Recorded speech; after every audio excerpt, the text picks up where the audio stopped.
தல அஜித்குமார் நடிப்பில் good bad ugly, Adhik Ravichandra இயக்கத்தில் ஜிவி பிரகாஷ் இசையில் தல அஜித்குமார், த்ரீஷா மற்றும் பலர் நடிச்சிருக்கும் இந்த திரைப்படத்தோட டீசர் வெளியாகிருக்கு. மிக அருமையாக ஏகே ஒரு டிராகன், அவர் ஒரு மூச்சிலே முடிச்சிருவார். அந்த வசனம் அனல் பறக்க தல ரசிகர்களுக்கு மிகப்பெரிய ஒரு உற்சாகம்.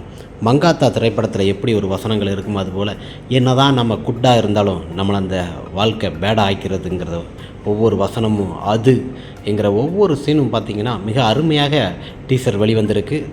அஜித் ஃபேன் ரசிகர்களுக்கு மிகப்பெரிய ஒரு வரவேற்பு. இந்த திரைப்படத்தில் 3 வேடங்களில் நடிச்சிருக்கிற மாதிரி தகவல் வெளியாக இருக்குது. மிக அருமையாக இந்த திரைப்படம் எதிர்பார்த்த அளவுக்கு மங்காத்தாவோட அதிகமாக பாக்ஸ் ஆஃபீஸில் 1000 கோடிக்கு மேலே வரும்.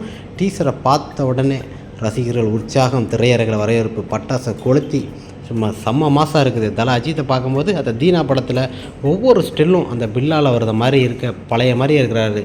இதுக்கு முன்னே ஒவ்வொரு படத்துலையும் பார்த்தீங்கன்னா ஒரு டிஃப்ரெண்ட் இருப்பார். இந்த திரைப்படத்தில் ஆள் ஒல்லியாக மிக அருமையாக தல அஜித்குமார் அவர்கள் நடிச்சிருக்கிறாரு. அவர் லுக்கிங், நடந்து வர ஸ்டைலு, அந்த கன்னு எல்லாமே பார்க்கும்போது மிக அருமையாக உற்சாகமாக இருக்குது. அந்த எல்லாரோட வர்றது அந்த ட்ரெஸ்ஸு, ஒவ்வொரு சீனும் மிக அருமையாக எடுத்திருக்குது. இந்த திரைப்படம் ஏப்ரல் 10 ரிலீஸ் ஆகுது. ரசிகர்களுக்கு நல்ல வரவேற்பு. போட்டு 1 மணி நேரத்தில் 1 மில்லியன் வியூக்கு மேலே போயிருக்குது. குட் பேட் அட்லி ரசிகர்களுக்கு மிகப்பெரிய உற்சாக வரவேற்பு. மங்காத்தா மாதிரி